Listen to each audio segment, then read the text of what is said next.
지금 극장가에는 한국 영화 처음으로 군 비리를 모티브로 한 영화 1급 기밀이 상영 중입니다. 그런데 영화 속의 그 일이 또 터졌습니다.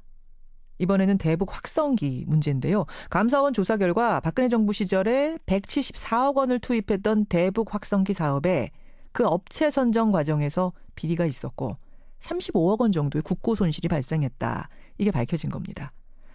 자, 2년 전부터 이 대북 확성기 사업의 비리를 추적해온 분이 계세요. 국방권익연구소 김영수 소장 전소령입니다. 전화로 연결을 해보죠. 김 소장님 안녕하세요. 네, 안녕하십니까. 김영수입니다. 사실은 영화 1급 기밀의 주인공이시잖아요. 모티브가 되신 분이시잖아요. 네, 그렇습니다. 그래서 그냥 그 영화 이야기 그런 것을 저희가 하려고 모시려고 했던 건데 영화 얘기도 하기 전에 영화 속의 비리가 유사한 비리가 또 터진 거네요. 네, 그래서 영화에서도 메시지가 예. 방산 비리는 현재 진행형이다라고 나오거든요. 영화 속에도. 예, 예. 예, 그래서 과거형이 아니라 현재도 진행하고 있다. 여기에 주목을 좀 해주셨으면 좋겠습니다. 그렇죠. 영화가 지금 상영 중인데 또 다른 군 비리 사건이 터진 겁니다. 2016년입니다. 북한이 4차 핵실험을 하자 대북 심리전을 우리가 강화해야 된다 해가지고 대북 확성기를 설치하자. 한 그때 40여 대였던가요? 예, 통상 매년 한 대에서 두 대를 설치를 했었거든요. 예, 예. 근데 청와대에 박근혜 전 대통령이 예. 대북 심리전이 가장 중요하다라고 발표를 하고 나서 예. 갑자기 예산이 약 174억이 만들어집니다. 그때부터 작전이 들어간 거죠. 자, 바로 이 작전. 이번에 감사원에서 발표한 이 작전을 처음 이 세상에다가 문제 제기를 한 분이 김영수 소장이세요. 어떤 작전이 있었던 거예요? 제가 이걸 인지한 게 2016년 5월부터인데요. 예, 예. 청와대 국가안보실에서 예. 대통령한테 메모를 줍니다. 어떤? 대북 확성기가 정말 큰 효과가 있다. 예, 예. 그래서 발표를 하게 되고 예. 그 발표가 나오자 국회에서는 긴급 예산을 편성을 합니다. 예. 근데 통상 이 정도 사업이면 방위사업청에서 예. 계약을 하는데 이거는 그 국군심리전단이라는 조그만 부대가 이 사업을 주관을 하게 됩니다. 예. 그래서 특정 업체를 선정을 하게 되는데요. 지금 현재는 육군의 상사가 특정 업체를 마치 특혜를 준 것처럼 이렇게 돼 있는데 예. 그거는 절대 사실이 아닙니다. 그럼요. 정치권, 예비역, 현역이 예. 그리고 아주 높은 위치입니다. 사전에 공모를 해서 A라는 업체, 예. A라는 업체가 갖다 주고 A라는 업체가 작업을 해서 실제로는 B라는 업체가 계약을 하거든요. B라는 업체를 뽑아주기 위해서 A라는 업체는 더 높은 금액을 부른다든지 이런 식으로요. A라는 업체가 이제 그 계약 조건이나 이런 거를 B라는 업체가 낙찰될 수 있도록 만듭니다. 예, 예. 그러면 이게 업체가 선정이 됐습니다. 첫째. 불법을 통해서 분명히 선정이 된 겁니다. 그렇죠. 두 번째는 이 단가를 조작을 합니다. 어떤 식으로요? 계약은 164억인데 예. 실제로 이거는 한 80억 주면은 충분히 살 수 있는 장비입니다. 예, 예. 그래서 감사원은 35억이라고 발표를 했는데요.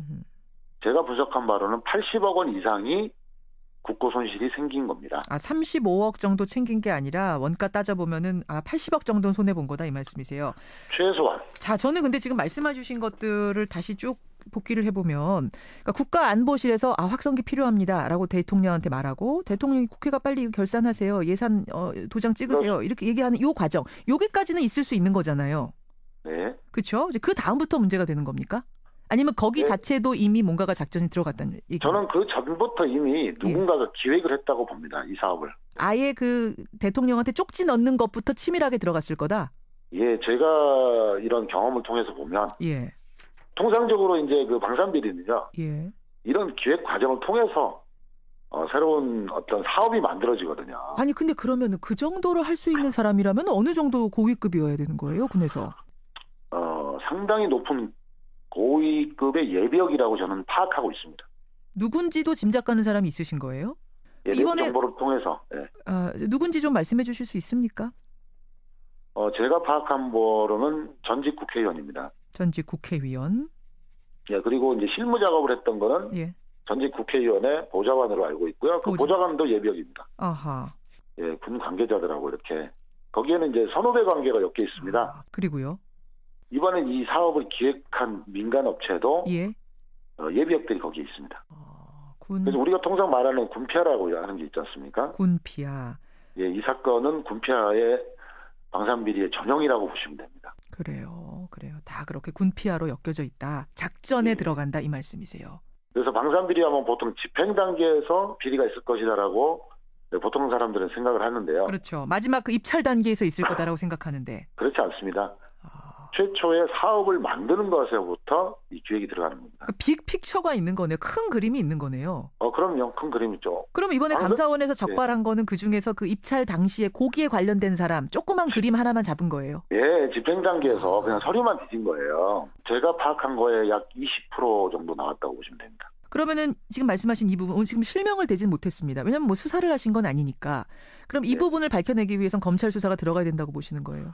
예, 당연하죠. 그리고 여기 이게 핵심적인 문제가 또 납품을 했는데 성능이 미달돼요. 저 지금 그거 질문 드리려고 했어요. 이런 식으로 해갖고 그러면 짬짬이로 낙찰 받은 업체가 보급을 했으면은 그 확성기는 성능이 괜찮은가? 당연히 괜찮아야 되는데 12월에 납품을 했는데 안 들리는 거예요. 그래서 내부에서는 지금도 불만이 많습니다. 안 들려요? 이 군납비리의 전형적인 모든 요건을 여기는 갖고 있습니다. 그게 무슨 말씀이세요? 모든 요건이란 게 뭐예요? 사업을 만들어서부터 시작해서 특정 업체 주고 단가를 부풀려서 80억 원에 국고로 손실하고 성능이 미달된 제품을 납품하고 그리고 수많은 감사 수사기관이 이걸 제대로 수사하지 않고 모든 비리에 모든 요건을 갖고 있기 때문에 제가 관심을 갖고 보는 겁니다. 예, 군 내부 비리를 내부에서 고발했던 김영수 당시 소령, 지금은 국방권익연구소 소장으로 계시는 김영수 소장과 말씀 나누고 있습니다. 소장님, 대북 확성기 말고 이 부분도 좀 수상하다 보고 계신 곳이 또 있습니까?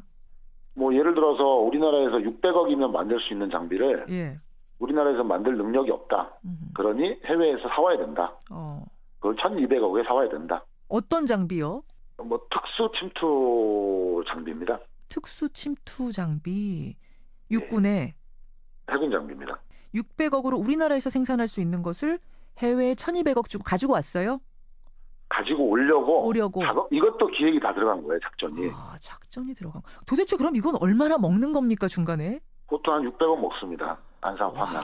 그럼 얼마 정도가 그 작전에 연루가 되는 거예요? 이런 큰 작전을 하려면?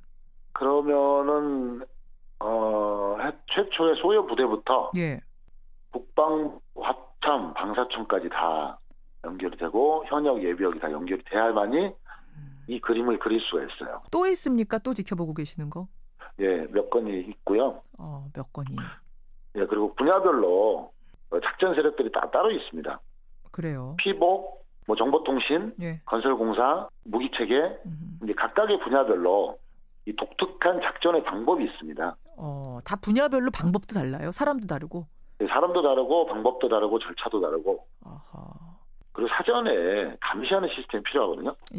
이번 대북 확성기 같은 경우에도 제가 문제 제기를 계속했고. 그래요. 이건 충분히 막을 수 있었던 비리였습니다. 알겠습니다.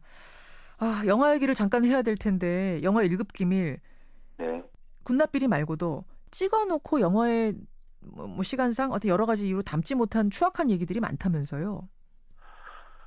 실제로는 그 1급 기밀에서 나타낸 것보다 훨씬 더 현실은 강도가 세죠. 영화보다 더 세요, 현실이? 예, 근데 이제 그때 우리가 기획을 이명박 정권 때 했거든요. 그다음에 촬영을 박근혜 정권 때 했고. 그래서 우리가 스스로 낮췄습니다. 오히려요. 예를 들면 어떤 것들이 그 수위를 낮춘 것들이에요? 혹은 찍어놓고 편집하고? 영화에서 보면은 이 천장군이라는 준장이죠. 별 한 명. 이 사람이 이 사건의 실체인 것처럼 돼 있는데요. 그 사람은 행동대장밖에 안 됩니다. 그 뒤에 뭐 별 몇 개 뭐 이런. 그리고 정치인. 그리고 뭐 얽혀 있는 그런 부분은 차마 표현하지 못했습니다. 스스로 두려웠습니다. 저희들이. 영화보다 현실이 더 추악하다. 이런 말씀. 이 영화가 좀 잘 됐으면 좋겠는데 지금 개봉관이 많지 않다 그래가지고 이게 많은 분들이 못 보시고 내려갈까 봐 걱정이네요. 우리 홍기정 감독님의 7년 동안의 노력이고 어떻게 보면 이 영화는 홍기정 감독님 생명이거든요. 찍다가 중간에 돌아가셨어요, 감독님이. 네, 촬영 끝나고. 예. 현실은 더 무섭다라는 게 스크린이 곧 내려진다라고 하더라고요. 그렇다고 하더라고요. 그런 부분이 좀 안타깝고 현실적인 한계지만 그럼에도 불구하고 영화 1급 기밀은 제작됐다는 것은 기적입니다. 기적이라고 할 정도로 방해가 심했다면서요. 지난 어려웠어요. 예, 지난 정부에서 투자가 안 됐다. 그리고 개봉이 됐다는 것 자체만으로도 저는 큰 의미가 있다고 생각을 합니다. 알겠습니다. 더 많은 분들이 보시고 또 이 군납비리에 관심 가져주셨으면 좋겠고요. 이번에 밝혀진 대북 확성기 사건도 뿌리까지 뽑혔으면 좋겠습니다. 끝까지 노력 좀 해주세요. 고맙습니다. 뿌리를 뽑아야 됩니다. 네, 고맙습니다. 예, 고맙습니다.